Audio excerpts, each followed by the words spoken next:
জায়গাটা আমরা না দিয়ে বরঞ্চ আমরা কেন দেখি না যে আমাদের যে সমস্ত জিনিসগুলো ব্যবসা করেছে আমাদের দেশে, আমাদের আমাদের মানবাধিকার কথা বলেন বলি, সেই ক্ষেত্রে দেখুন আরো আমরা এটাই করতে বিশ্বাস সেটাই করি যুক্তরাষ্ট্র অবশ্যই দুইবারে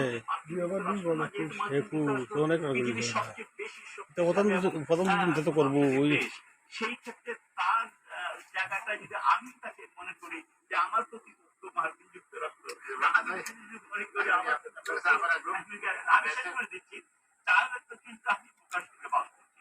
আমাকে বুঝতে হবে মার্কিন যুক্তরাষ্ট্রের যে কথাটা বলে যে নীতিটা যে তার যেটা তারা সিদ্ধান্ত নেয় সেটা হয়তো হ্যাঁ ব্যক্ত ঘটে, পাকিস্তানে ঘটেছে, ইসরায়েলে ঘটেছে, অন্যান্য অনেক দেশে সে মার্কিন যুক্তরাষ্ট্র তার ডেমোক্রেসির কথা, তার হিউম্যান রাইটসের কথা, তার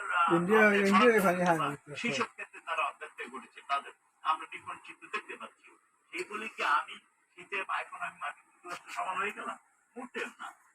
আমি আপনার কাছে আবার আসবো রবীন্দ্র ঘটনা যেখানে আলোচনা করছিলাম, মমতাজ ভাই বলছিলেন যে গণতন্ত্র মানবাধিকার এসব বিষয়গুলো অবশ্যই আমাদের উন্নতি করা উচিত বা নজর দেওয়া উচিত সরকারি দলের তাহলে তার একটু উপলব্ধি যেটা উচিত, কিন্তু বাস্তবতা আমি না জীবনে লক্ষ্য করেছি ভালো সংবাদ মোটামুটি একাই আসে, সাথে সঙ্গী সাথে আনে না।